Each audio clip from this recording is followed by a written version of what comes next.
makuu ya burudani.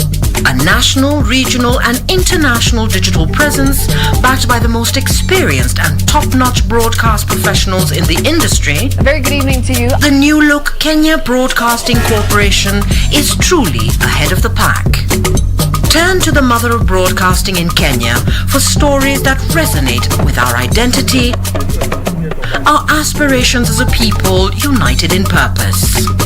Real stories of hard work, of passion, of creativity, of big dreams. Stories that cement our nationhood. Stories that bring us together as one. We take pride in our shared heritage and destiny. KBC. Informing, educating and entertaining Kenyans as one nation. KBC. Kenya's listening. Kenya's watching.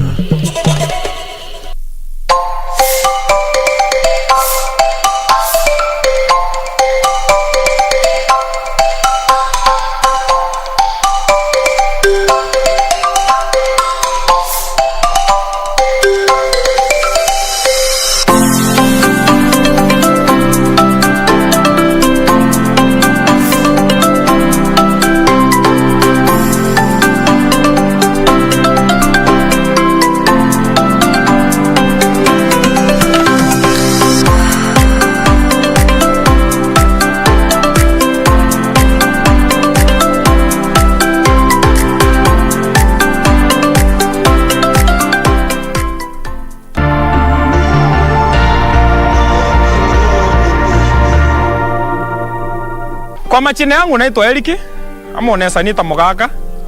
Mimi ni socha. Kazi yangu ni kuchunga mali ya wenyewe. Hakuna kitu kwa uchungu sana kama mtu kupoteza, especially pesa ameweka kwa nyumba ama ofisini.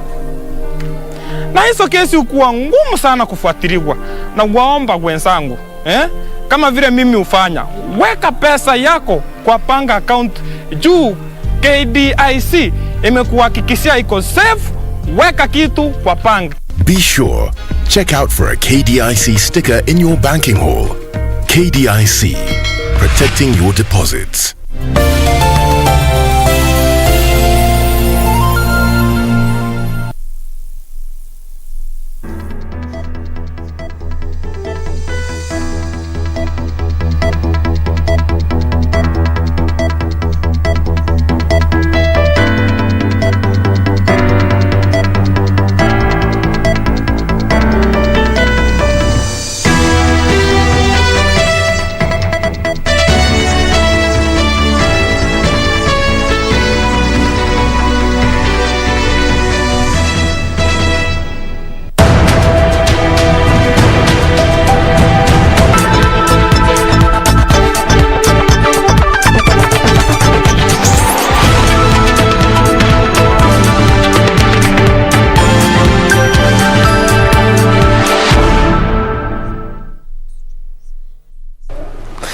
Well, good evening to you. Great thanks for joining us here watching a Sunday Express. Now tonight, there's pain in the bookshops because parents are crying over the prices of new books, new uniforms, and the people who have been selling uniforms are also crying. The problem is schools have changed school uniforms arbitrarily. We have that story lined up for you, including the politics of the day, because this is Sunday Express. Indeed, it is Sunday Express. Are you on board? If not, we invite you. Welcome. As we kickstart this broadcast, you will be understanding what has been shaping the news since morning till now. A lot lined up for you. Plus, we'll be talking about nutrition for children, especially in the wake of the COVID-19 pandemic. What is essential? What is it that can help you as a parent, as a caregiver, to boost your child's immunity during these trying times? That conversation coming much later in the course of this particular broadcast. All right, but first things first, let's have a look at the highlights, and then we begin the journey officially.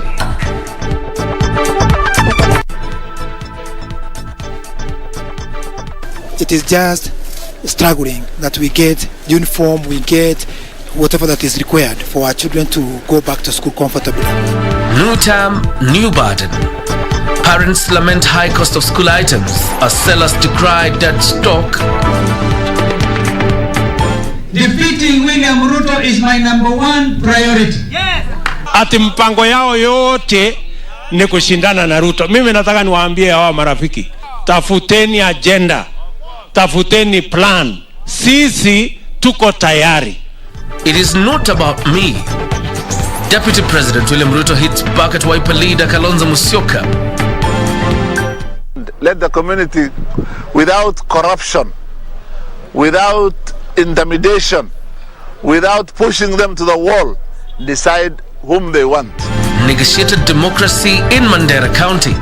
We bring you the initial stage where the elders are involved. And on day 3 of the Tokyo Olympics, Team Kenya suffers a setback in women's volleyball and boxing.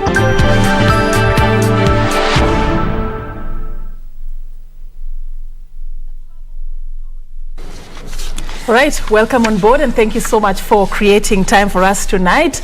My name is Serfine Achieng Ouma and our sign language interpreter is Byron Abuli. And my name is John Jacob Kioria. Welcome to the broadcast. And we begin with the reopening of schools, and as they reopen for the first time this Monday, a section of businessmen dealing with school uniforms in the Nairobi Central Business District are stuck with a dead stock following what they claimed as an arbitrary change of school uniform by some schools. This even as parents decried high prices of school items, saying that they are already financially emaciated following the harsh economic times occasioned by the COVID-19 pandemic. Timothy Kipnusu begins our bulletin tonight.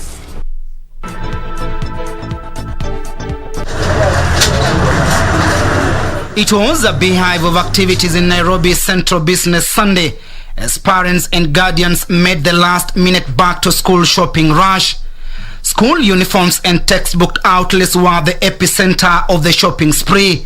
But the high cost of school items, especially for parents with Form 1 joining students, was quite a nightmare. It is just struggling that we get uniform, we get whatever that is required for our children to go back to school comfortably. This even as a section of traders revealed that they have made huge losses due to the frequent change of school uniform by a section of teachers. We are just wondering, what does the school uniform have to do with the school? If you found the school uniform in that school, does it have an issue with the education? So we are just appealing to the government to stop these head teachers from changing the school uniform. Because if you change the school uniform, what happens to us who are selling these uniforms in the shops? It becomes dead stock. Business hapa wakati huu sio kama vile nakuanga hapa mbeleni, kwa sababu COVID ime-affect sana upande wa business. Some retailers citing frustration from wholesalers who they say play cat and mouse game by selling their products to specific retailers. It's really challenging, especially the whole of this week. Wholesalers have closed their front doors. They are selling at the back.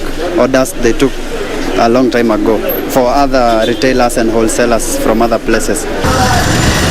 This even as matatu operators ruled out hiking their fares as the learners resume classes this Monday. Hatuwezi ongeza nauli juu kulingana na hii maneno ya COVID na kulingana na hii muhura, mambo ya karida ya education imetutisha hata sisi. Sasa tukaona hakuna haja tufinyirie wazazi. The Teacher Service Commission will this Monday hold a stakeholders forum on teacher preparedness for the full reopening of schools in 2021 academic calendar year. The schools reopens for the first term from this Monday 26 July to 1st October.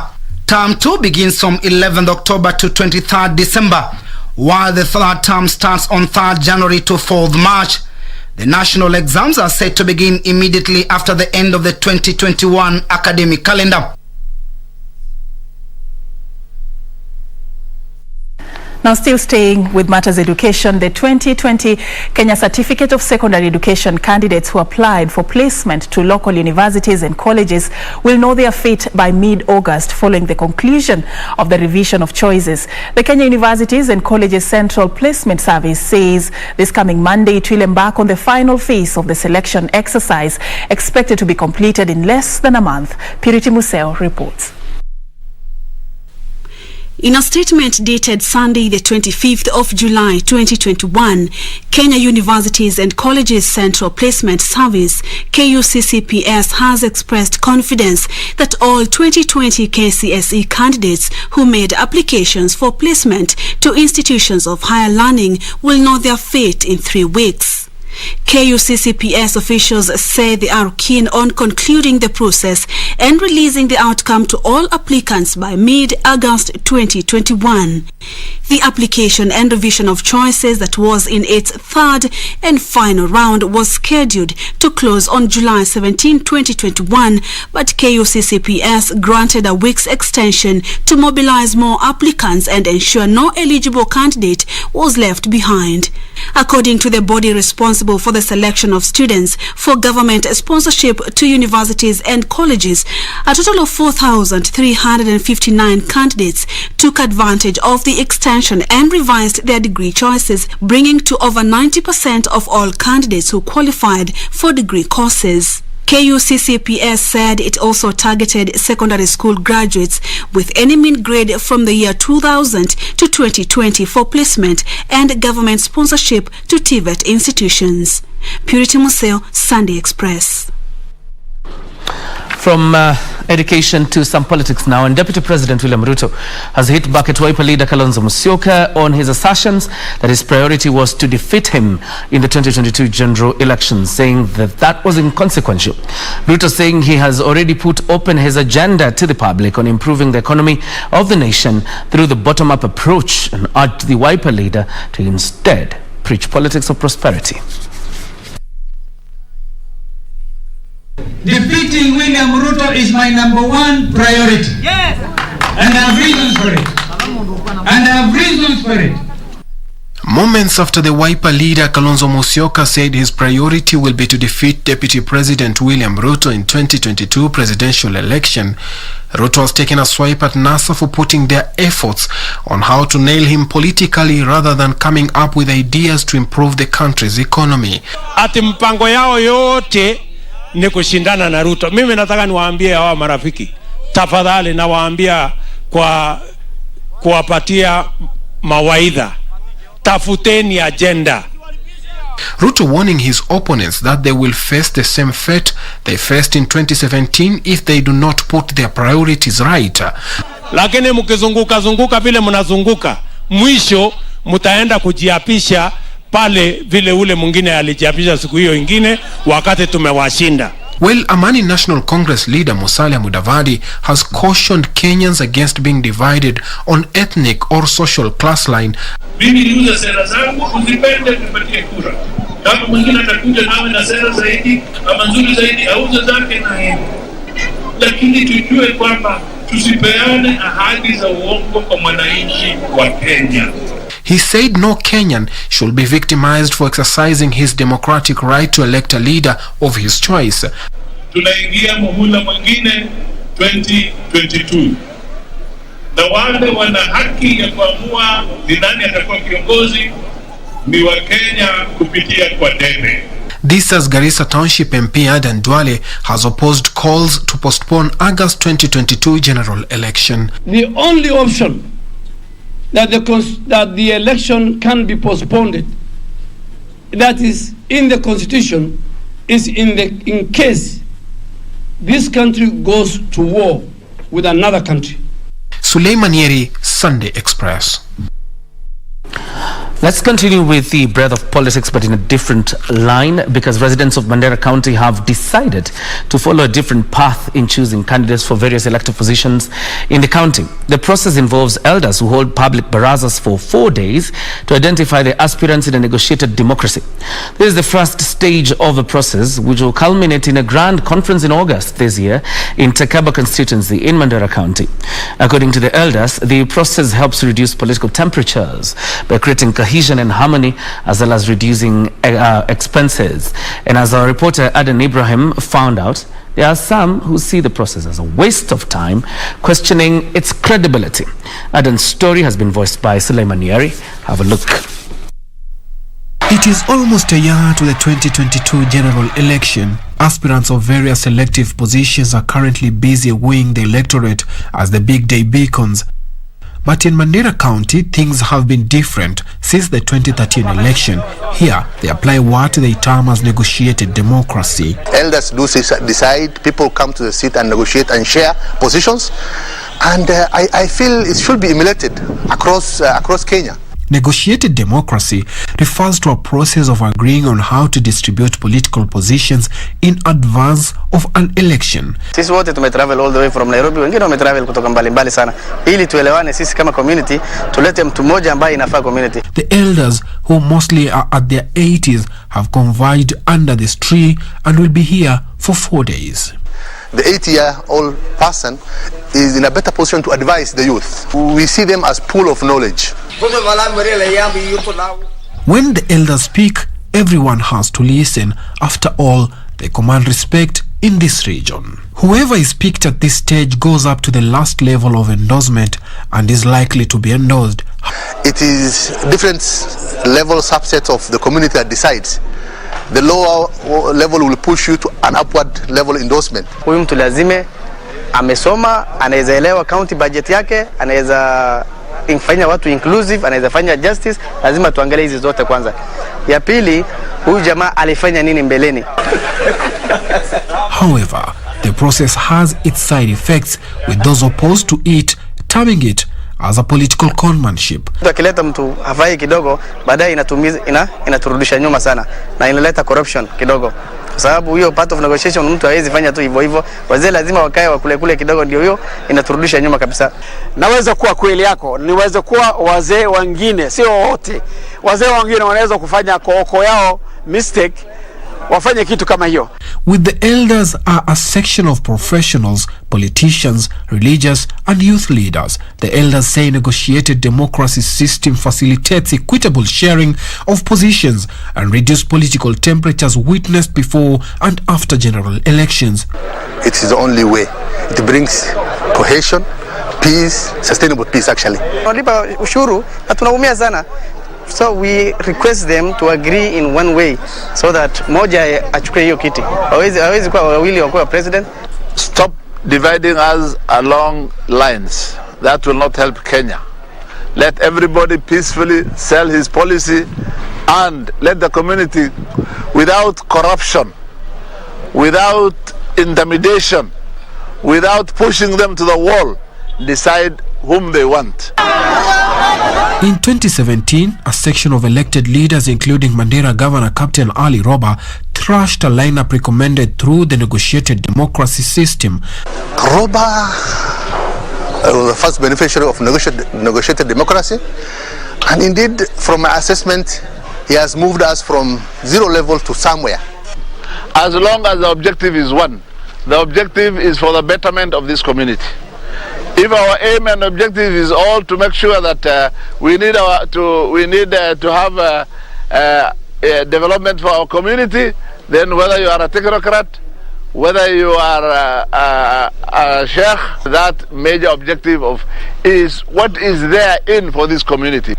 The Council of Elders meeting sets the stage for other processes which will culminate to a grand conference in August this year, where the final lineup will be unveiled.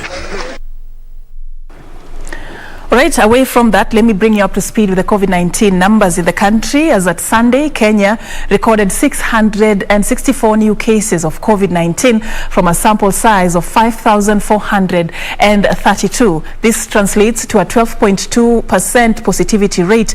The new figures bring to 197,409 confirmed positive cases. The Ministry of Health says 16 more people have succumbed to the disease, bringing cumulative death toll to 3,865. This as 201 patients recovered from the virus in the past 24 hours. Globally, 193,899,503 people have cumulatively tested positive for the virus, with the death toll standing at 4,155,401 worldwide. All right, remember, still in this broadcast, we are going to be talking about something very important. Are you a parent? Are you a caregiver? And you're passionate about advancing the growth and development of your child? Then you need to know what to feed them. We are going to be having that conversation with my guest on the other side of the break, Lillian Dutambu, the clinical nutritionist. She's already in studio with us to help us understand, especially what you need to be feeding your child during this COVID-19 pandemic to boost their immunity. That coming up after this break. Stay with us.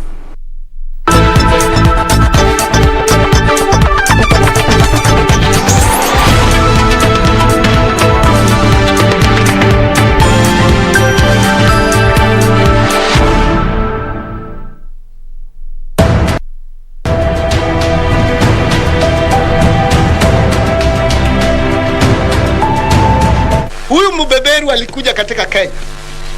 Yeye hakukuja kwa kutawala sisi peke yake. Unadhani yeye alikuja kwa ajili ya kutawala sisi? Yeye alikuja kwa nini? Ati yeye alipata kama mali. Chakula inajaa hapa. Ndio yeye alikuja hapa. Na leo alijua kama anakuja kurogota chakula peke yake tunaweza kufukuza yeye kama pana iko ile nguvu ya bunduki ambaye atatetemesha roho yako, tena wewe unakwenda kanzu, tena wewe unawachia yeye anaendelea kuchukua hii tu. Yeye alikuja kwa mali.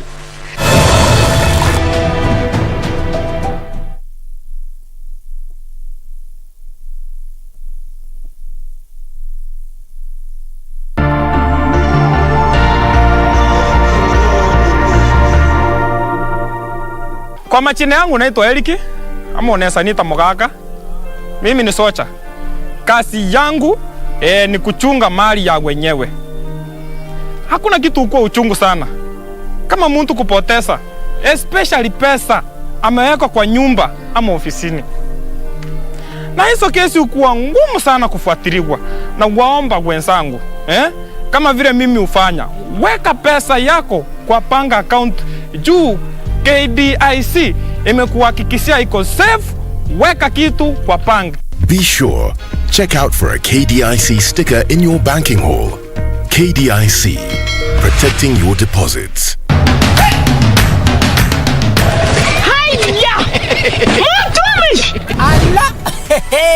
Nissan Serena ndio hii. Na unaweza kuwa wewe ndio tunapikia simu. Kodi ya Nissan Serena ni NS. Alafu kisha kwenye amount ni 50 bob. Hii Nissan Serena tunakupatia na shilingi 50. Kujiunga na QuickBid ni rahisi. Enda kwenye M-Pesa, bonyeza paybill, kisha weka business number 4032353. Kwenye account, weka kodi ya bidhaa unayotaka na bid yako ya chini zaidi. Kwa mfano, TV 16. Kisha weka shilingi 20 tu kama idadi yako. Weka bid yako pia kwenye www.quickbid.co.ke. Kumbuka, bid ya chini zaidi ya kipekee ndio hununua. QuickBid, bidhaa bora kwa bei ya chini.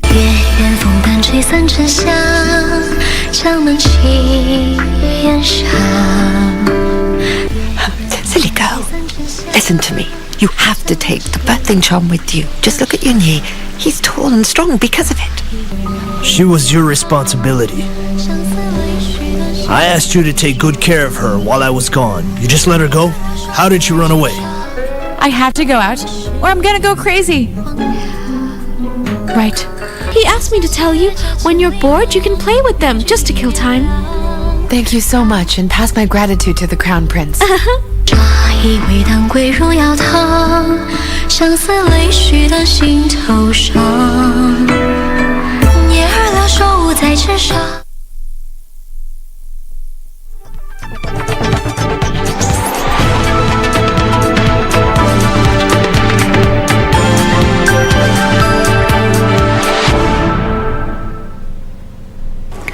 And it's time for us to have that very important conversation we have been telling you. Today we want to talk about nutrition and children. I know that when we think about nutrition, we all think about the basics, the carbohydrates, the vitamins, the minerals, the fats and the proteins. But what many do not know is the principles that guide the nutrition for children vis-a-vis the nutrition for adults. And of course, even coming in the wake of the COVID-19 pandemic, how should you change your meal plan? What is it that you're supposed to ensure as a parent or a caregiver that your child actually consumes or have as a portion in their meal plan? Why is this important? Why should we be having it in our meal plans? That is one thing we want to talk about right here, just to understand nutrition for children, especially in the COVID-19 season. Tonight, I'm engaging a nutritionist. Her name is Lilian Nduta Mbudhia. Thank you so much, Lilian, for creating time for us. It's a topic that is quite timely for you, I believe, right now. And I just want you to take us through the basics. I would say this is nutrition sort of 101 for parents who could be battling and dealing with this whole issue of trying to ensure that their babies are not just fed, but they are fed properly, if I may use that term. So on a general perspective, I just want us to understand, because we want to know the principles of nutrition for children, basically, in terms of carbs, in terms of all the essentials that are needed in a balanced diet. What should guide how much is given to the child? Just you can take us through them just very quickly as we begin. Okay, so as she said, my name is Lilian Nduta. I'm a clinical nutritionist. I work with an organization called Wholesome Nutrition and Wellness Solutions. And basically, anytime we look at nutrition for children, we look at the principles of nutrition, especially at a time like now, whereby food, we thought that is a common thing. To many, it's not. Okay, so many households have been affected, especially by COVID-19, and so we stick to the basics. And the basics here, I'm looking at balance. So balance in this case, I'm looking at the nutrients that are usually found in foods. This, I'm talking about carbs, I'm talking about protein, I'm talking about fats, I'm talking about fruits, I'm talking about vegetables, and the dairy. So food is not just food. It's not just food. You also have to look at what makes up that food. What makes up that food. Okay. Yes, because each of these nutrients has its own function in the body, and you cannot overlook or say, I will not eat this because I think anytime I eat maybe the things that I like, most of the time will end up now being malnourished, and in this case we'll end up having deficiencies of a particular nutrient, and by then the deficiencies are so high, and then it starts showing as symptoms in the body. So somebody may think they are sick, and in the real sense they are actually suffering from deficiencies. I want you to put this in the context of the child's well-being. Why is it important to have those different components? What is the role and function of each? And maybe as you do that, you can take us through ideas probably on some of the options that parents could explore in terms of carbs, vitamins, veggies. True. So for children, this is very, very important because they're undergoing growth and development. So in this case, they need all the nutrients in enough quantities, so that now each and every part of their development is catered for, and also their growth.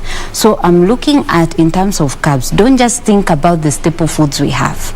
We are lucky we live in the tropics, and it's a fortunate thing that the economy of Kenya is they primarily started as an agricultural economy, so that means we have access to food and from either the markets or directly from the shambas. So in this case, we have a variety of foods that if you just know how to classify these foods, then you are all going to get it right. So for example, I'm talking about carbs, not only a staple ugali, then we also have things like the sweet potato, the potatoes themselves as a source of carb, the rice. In this case, we have millet, being used either to make uji or even ugali.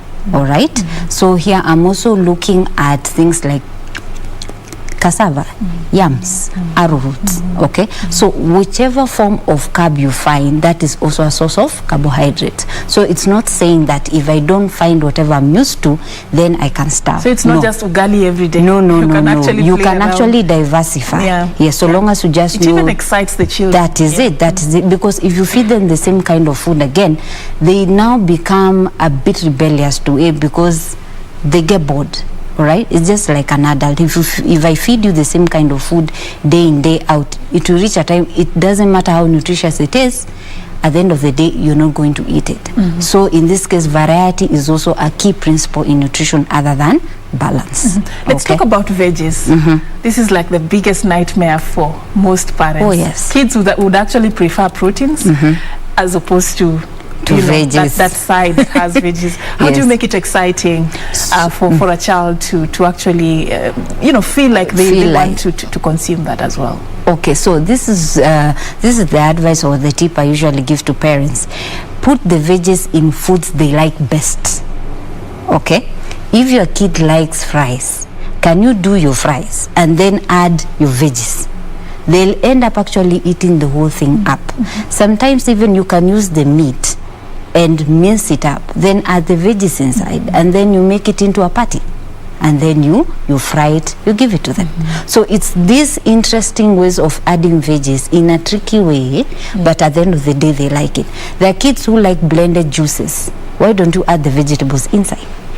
All right, like carrots, like spinach. Nice. So long as at the end of the day it goes in. It doesn't matter how.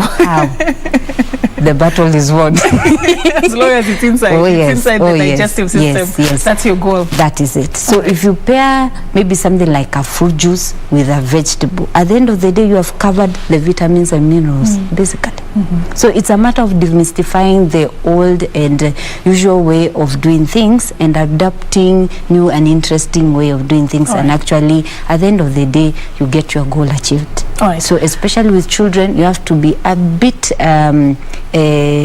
innovative and also be willing to go the extra mile so that they can then enjoy food and also have a good food culture. So in this case they go for healthy meals as opposed to unhealthy meals. All right. I know there's so much we would like to understand concerning the different components of a healthy, a balanced diet. Yes. But I just want us also, in the interest of some of the concerns some of the viewers raised when I said I'm going to be having this conversation concerning the COVID-19 and the nutritional needs for children. Just take us through what is essential right now. We know we are battling a pandemic and children are as high at risk as any other person in the society. Yes. What is it that is essential in terms of the nutritional value? Okay, so in this case, in the context of COVID-19, we are looking at, one, the energy requirement of the child. They are very active. That means their energy requirement is even higher sometimes than us adults. All right, so if you don't end up even meeting half of it, so that means this child will always be operating on a negative, and that ends up now being the time now they are getting sick, it actually gets them actually very low, and the recovery period takes longer. The other thing that we look at is protein, in this case for the immune system. All right, so protein in this, as much as they like it, and it is good because especially for meat and plant protein, all right, we have to do both. You have to balance between you have to balance the plant both, and the animal exactly proteins. because there are vitamins which are found in animal protein that are not found in plant protein, and therefore if you just say that my kid doesn't take animal, then also look for another alternative, either by supplementing the vitamins actually important for the immune system that are actually found in plant protein, that but only found in plant protein and not in animal protein. So here I'm looking at things like the protein itself, plus also vitamin A, vitamin B12, vitamin B6, C and E. Okay, and the reason for this is these are very good antioxidants. What I mean is these are components that once you consume them, they actually arrest any foreign body that gets into your system, either by inhaling or by eating. All right. I like how this is going. I just want us to stay on the COVID-19 spectrum a little bit. Right now we are in a very trying time, especially in terms of the ability for parents and caregivers to be able to actually meet all these nutritional needs for children. People have been laid off. There are businesses that are not doing so well. There is this big economic downturn that the entire globe is currently facing. So how do you ensure that you survive and cope and you actually meet this at the middle? Okay. Are there cheaper options perhaps that we can explore? Yes, there are. Yeah. Yes, there are. So maybe you are used to a certain way of eating, but then due to the economic strength being affected, some changes are definitely inevitable. So in this case, this is what I always recommend, is people to diversify in terms of sources of nutrition. So if you are only used maybe to eating chicken all the time, can you also look at fish? And there's also different forms of even fish that is actually affordable even to the lower levels of the economic levels. Okay, so in this case I'm looking at different sources of nutrition that are easily available depending on your economic strength. Yes, so that is one of it. The other thing is about home gardening. Okay, so other than just buying all the time, so long as you have a piece of land or even space just around your house, take advantage of it and actually do some home gardening. The Ministry of Agriculture currently is actually encouraging many families, especially in the urban areas, to do urban gardening. So we have a veranda. Where you get the space? No, so long as you have a veranda, there are different methods of actually doing this within a very small space. Okay, and therefore it ends up supplementing the dish. So that is at least way better and cheaper, because then you're not forced to always buy foods. Okay, the other way is also to learn how to preserve foods in case you have a surplus. Maybe you went to the rural areas, you had a piece of land, you harvested a lot of food, then there are different ways of preserving foods, and this is also the main methods that I also teach majority of my clients what to do at home, so that you avoid food wastage. Okay. Exactly. This is not the time for you. You need to save anything that comes to the home. Time. Yes. I feel like it's a topic that really needs us to go deep into and understand more, but unfortunately because of time we cannot be able to continue. Just as your final word, what is it that you feel can be done beyond just the family setup? Are there policies or perhaps something that the government can do also? Because there are people who cannot really even afford even a meal or even 3 meals like they used to before COVID. Yes. What can be done to cushion such families in terms of their nutritional needs? Okay, so this is the approach whereby I even infer from the community also, not only the government. So from the government point of view, they can actually subsidize some of the food products from the main markets, that is the supermarkets and also the main food markets. Okay, so that in this case they give farmers subsidized input, and therefore the food production is increased and it becomes cheaper even to anyone.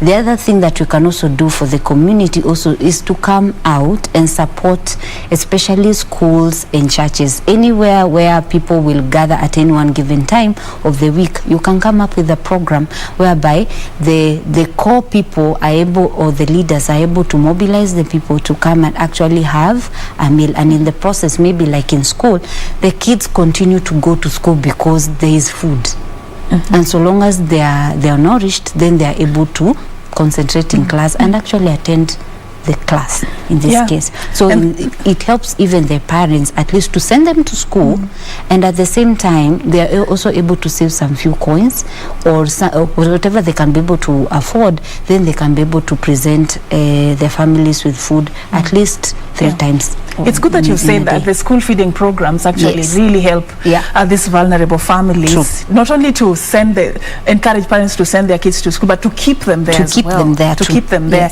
and actually contributes to the education outcomes and health outcomes. If they feed properly, then even the learning outcomes are positive. Thank you for creating time for us tonight. So many questions coming through. Of course, we will definitely have you on board one of these days again, just to pick it up from where we've left, because it's a crucial topic. Child nutrition, especially in the wake of the COVID-19 pandemic. I've been engaging Lilian Dutambuthia, clinical nutritionist, on this particular subject. Thank you so much for watching. There's still more coming up on the other side of the break. To stay with us.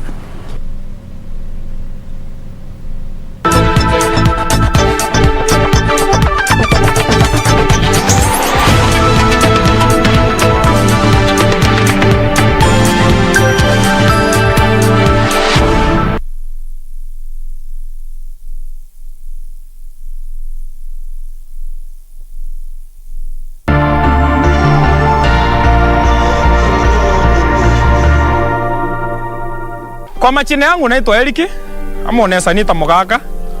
Mimi ni socha. Kazi yangu ni kuchunga mali ya wenyewe. Hakuna kitu uko uchungu sana kama mtu kupoteza, especially pesa ameweka kwa nyumba ama ofisini.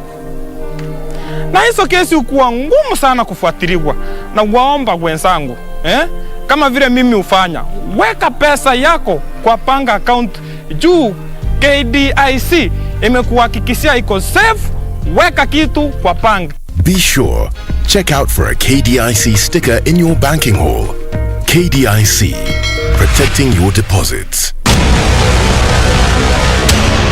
Get the VIP access to the best shows on KBC Channel 1. We have something different, something special to spice you up.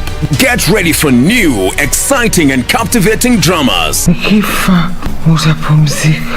Movies. I love the smell. Comedy. I went to the popos. Huh? Drama. Will he assault the queen in my house, in my presence? News, sports and so much more. Do the things that make you happy on KBC Channel 1.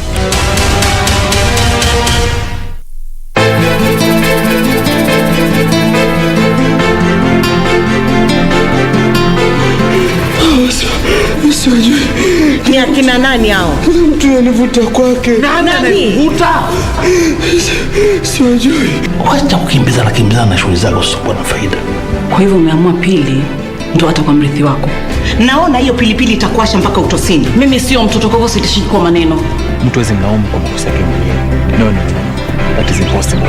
Kuna siku ushainiona nikibeba takataka na gari langu. Ewe. Kwa hivyo mzee amekuwa takataka. Wataka nini?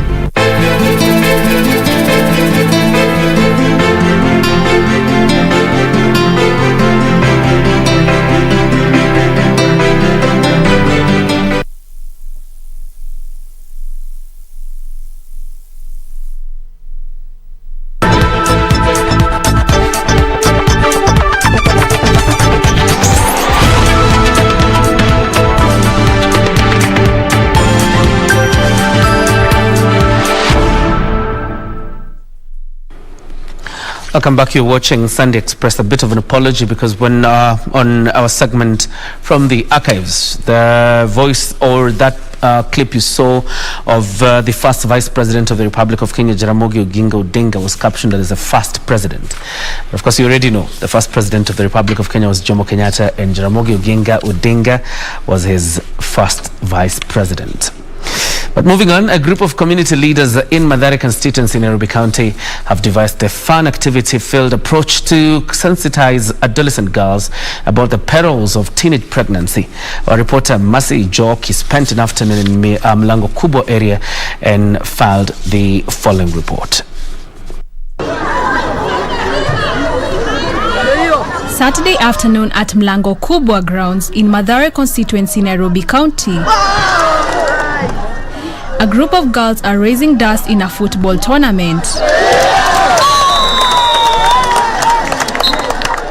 True Colors, Slum Soccer, Young Ladies, Bill Gates and Young Stars are the teams battling for top honors in a friendly match, and in the end, True Colors emerges the winner. Badala ya madem kwenda kuzurura huko nje, since sahi kuna issues mingi kwa country, tunakuja tunajikeep busy hapa kucheza ball. Most of the guys through COVID wamekuwa wakipata mimba za mapema, that is early pregnancy in English, and then kuna historia wanaingilia vitu ambazo hazifai mpaka drugs.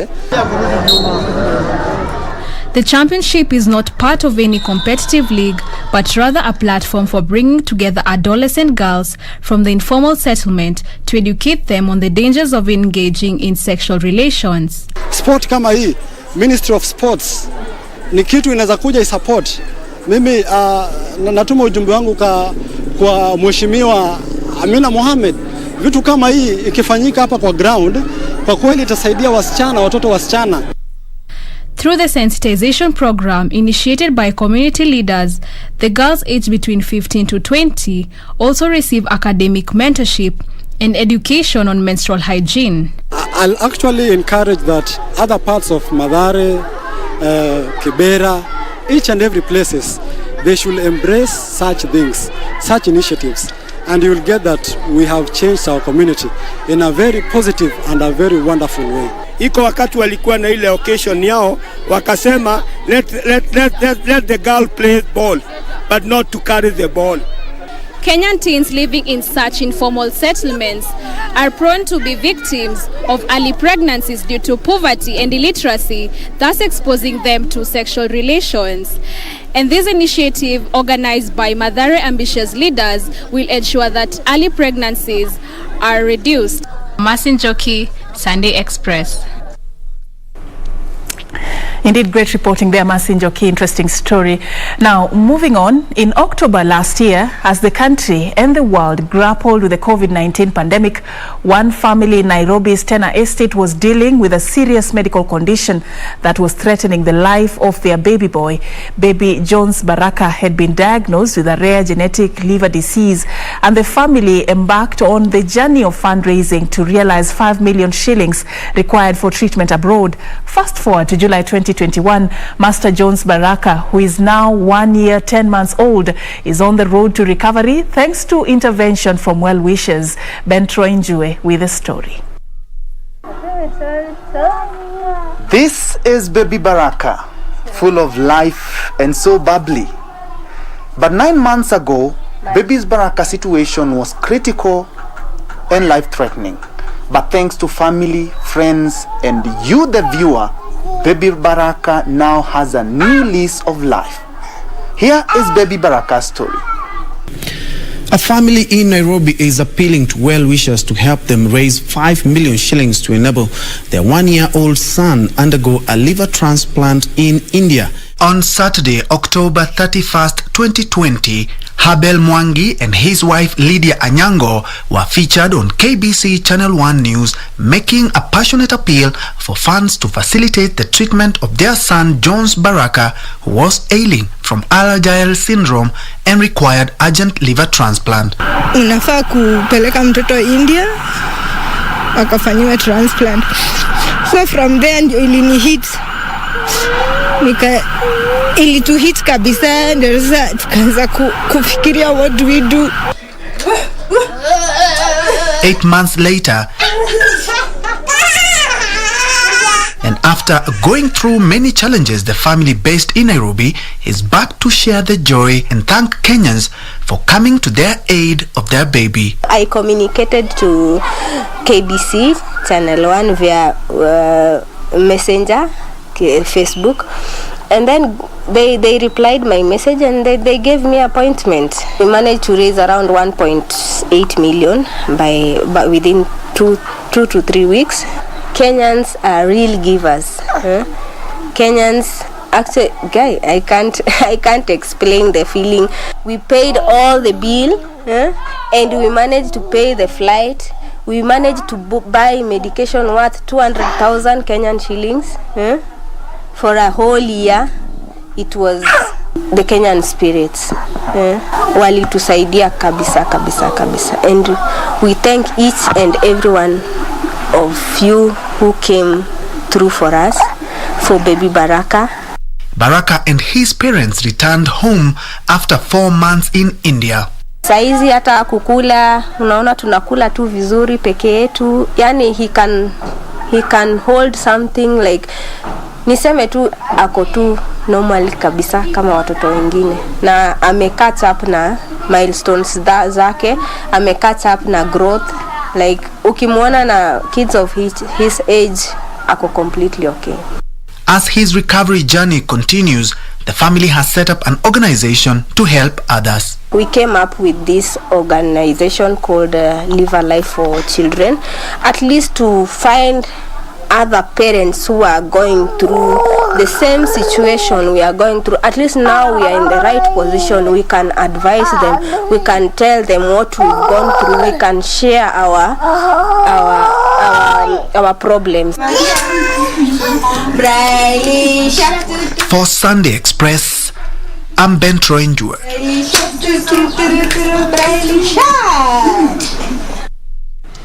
And indeed, as the scripture says in the book of Proverbs, that he who shows graciousness and kindness to the poor loans the Lord. Wonderful. Let's move forward to the section of traders in the newly rehabilitated Nairobi City Park markets have complained of unfair treatment in the allocation of the market stalls. Elsewhere, a section of the elderly in Busia County has fallen victim to conmen who extort money while promising to register them to the government's cash transfer program for the elderly. These and more stories in our county news roundup. Months of operating in the open and unfavorable environment, traders at the Nairobi City Market are finally relocated to the newly rehabilitated and modern market. The over 600 traders have, however, expressed their dissatisfaction in the manner in which stalls at the new market have been allocated. Mimi ni mmoja wa wale walikosa stores. Juu kulisemekana my dad alikuwa na stores hapa. So when the ilikuwa inafanyiwa kuchaguliwa kwa semekana my dad owned the store here. Lakini unfortunately nienda nikapata mpaka babangu mwenyewe hana. And leadership row at the Pentecostal Assemblies of God Church continued to deepen as a section of the church members accused the church General Superintendent Patrick Lihanda of fueling division in the church by installing leaders not recognized by the church despite a court ruling. Kanisa la PG tumechoka. Tunaomba kesi ambayo iko kotini wiki hii ya kesho, judge chukua nafasi ya kwanza kuhakikisha kwamba umemaliza hayo mambo. Elsewhere in Nambale constituency, Busia County, it has emerged that a section of the elderly has fallen victim to conmen who extort money while promising to register them to benefit from the elderly fund. Among the victims is Mama Sarah Nekesa, who has lost thousands of shillings to the conmen and has never qualified to benefit from the elderly fund. Nimejaribu kuandika. Nimejaribu mara 4 sikuli pesa. Na wengine wanatembelea nyumbani, atatoa shilingi 1000 ndio wakuandike natoa. Meanwhile, state-funded vulnerable groups in Kisii County have been warned against diversion or misappropriation of the money allocated to them on annual basis. Finally, in Narok County, Punyua Lemayana has been elected as the new chairman of the Narok Boda Operator Association in a hotly contested election that was held at the William Olentimama Stadium. Sisi tunaomba county government ya Narok iweze kuangalia maslahi ya wanabodaboda katika mji huu. Sisi hatuna shade hapa town na hata parking yenyewe town imekuwa congested sana.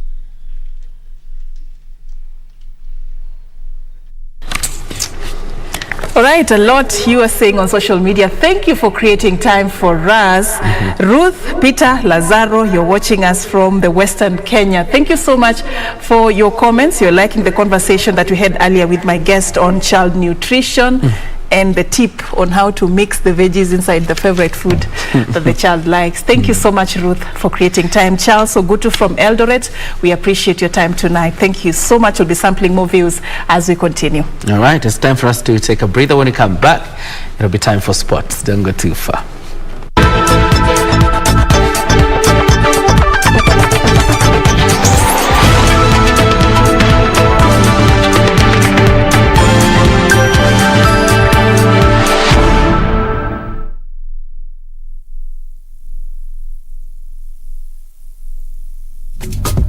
This is where it all began.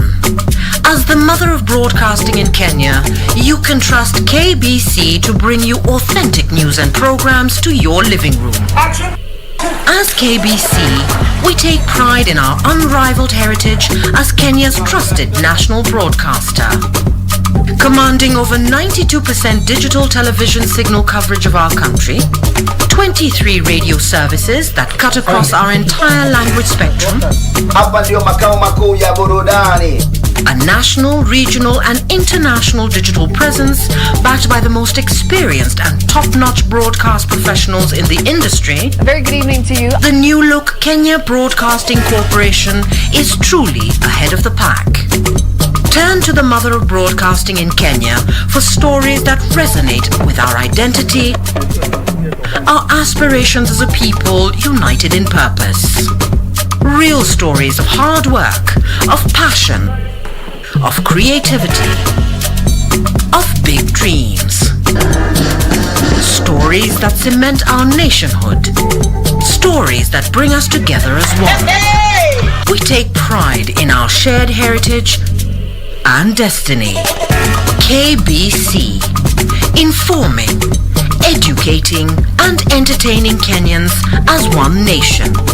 KBC, Kenya's listening, Kenya's watching. Quiero amarte de una forma diferente, de otro modo. For some reason, Lucretia hasn't tried to kill me. I don't know. Maybe it's because she still needs me to get whatever it is she wants. Well, she once mentioned to me, what happens if you overdose on potassium? I researched, and I found that it's perfect for my plan for your father. Yeah, I won't go anywhere. Hurry, don't take too long. Yes.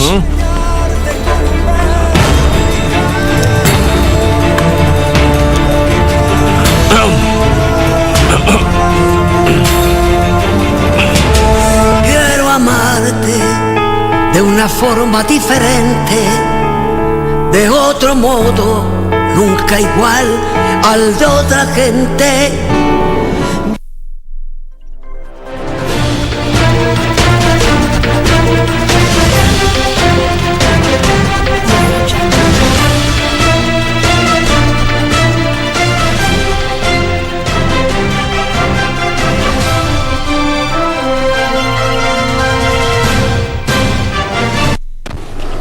Time for sports now. And national women volleyball team Alkia Strikers started the Olympic Games campaign with a loss to hosts Japan in their Group A match opener after losing by 3 straight sets.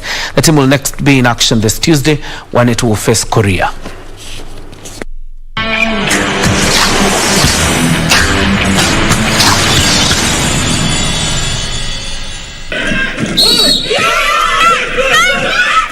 The host claimed a 25-15 win in the first set before winning 25-11 in the second. The Kenyan team was unlucky and lost the third set by 25-23. Mzuri sana kwa sababu mara yangu ya kwanza kupata timu ya Japan kama level yao haiko vile nilikuwa nafikiria, lakini hii ni kawaida. Tu kidogo kidogo tumemake like killing the ball tukiattack atuui, and then kitu ingine ni ile leak blocks ilikuwa ina leak kidogo, but from tomorrow naenda kuwako on it. I learned a lot kutokana na hiyo team vile tumecheza nayo, and I'm really appreciating my team. Tu kitu tumebakisha ni ile killing, na hiyo killing tunakuanga nayo, lakini for now ni kama imepotea kidogo. Malkia, who are featuring in the Olympic Games for the second time, will next face Korea in their group campaign on Tuesday before facing Serbia, Dominican Republic and Brazil. Frederick Muki for Sunday Express.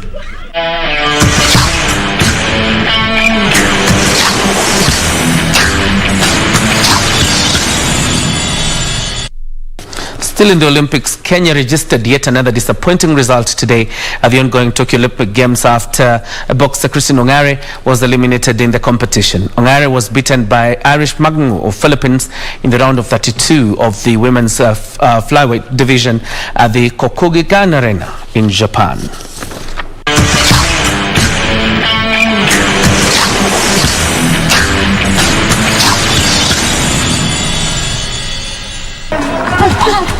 Yeah, really nice work again from Magno. The Filipino boxer scored a unanimous decision win against Ongare, with 4 of the 5 judges scoring 30-27 in favor of the Filipino pug. One judge gave a 30-26 score for Magno. It was a disappointing experience for the Kenyan boxing team after Captain Nico Koth bowed out of the championship earlier. Leo mi kwangu imekuwa poa kwa sababu nime give all my best. Hiyo exposure inakuwa the more important.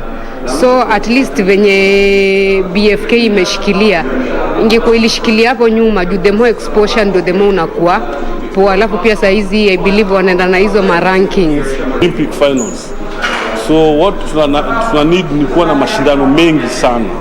Tunaelewa kwamba COVID imeaffect sana mambo ya mashindano. Haswa sisi Afrika hatujakuwa na michezo mengi ya kuweza kujipima nguvu. Frederick Muki for Sunday Express.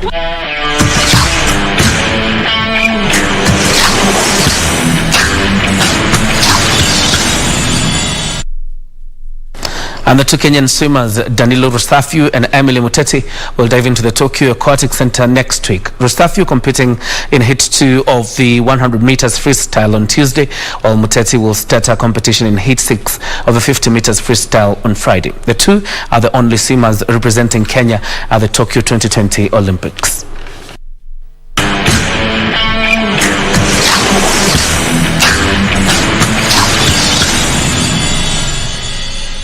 The swimming competitions at the Tokyo 2020 Olympics are already underway, but the two Kenyan swimmers will start their medal hunt this coming week. Danilo Rosafio competing in the 100 meters freestyle event, while Emily Muteti the 50 meters freestyle event.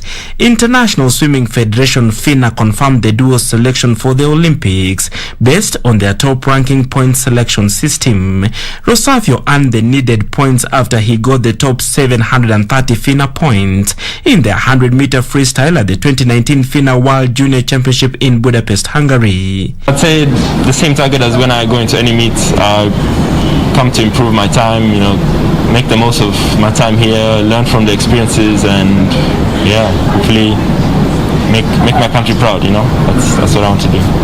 Muteti, who is based in the United States, qualified due to her exemplary performance at the 2019 Africa Games in Casablanca, Morocco, where she achieved the top 698 FINA points in the 50-meter freestyle. The two have been training ahead of their competitions on Tuesday and Friday.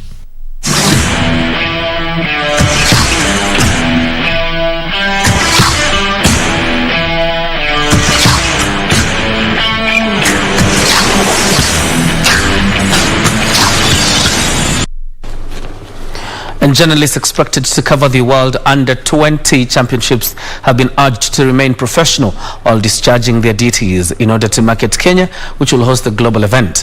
The event will be held in Nairobi between August 17th to 22nd, and Kenya is expected to defend the title won in 2018 in Tampere, Finland. As the World Under-20 Championship draws nearer, up to 100 local and international journalists are expected to cover the event, which is being held in Nairobi for the first time between August 17th to 22nd, and Kenya is expected to defend the title won in 2018 in Tampere, Finland.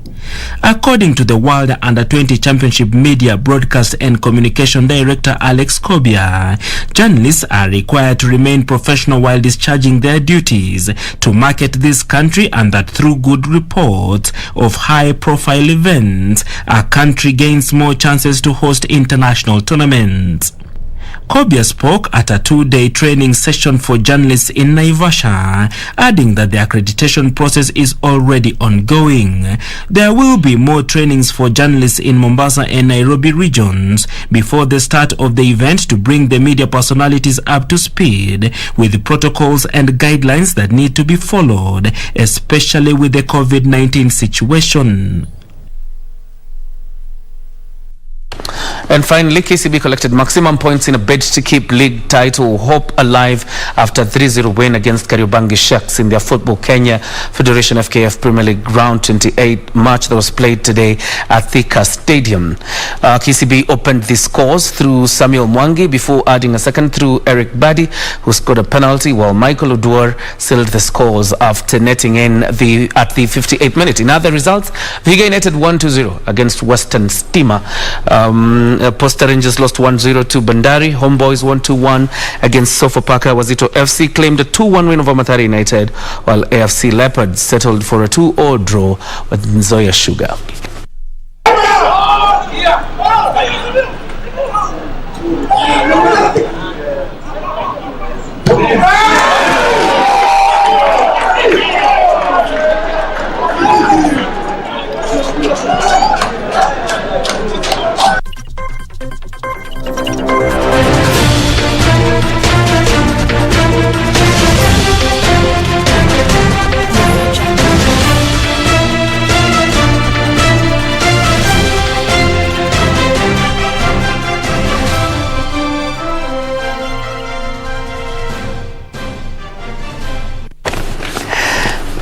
time for us to put a cap on Sunday Express, and thank you very much for your company.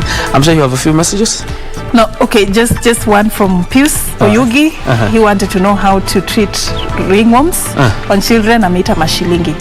Yeah, I believe this is actually something we should be picking up in the near future, but just deworm your child with a prescribed medication. I believe that should do, but we are going to be picking up this conversation in the near future. A lot of issues emanating concerning the wellness of children on social media. Thank you for watching and for sharing your feedback tonight.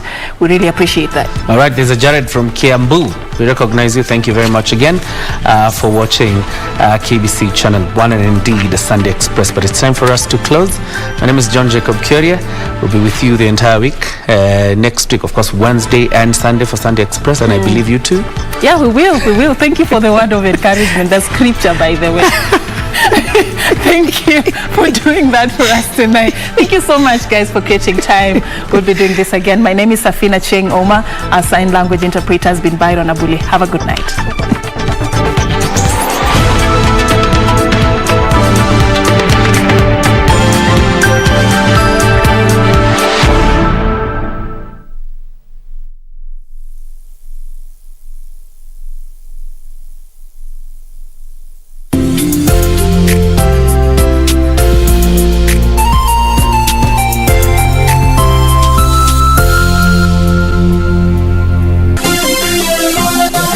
Beauty College.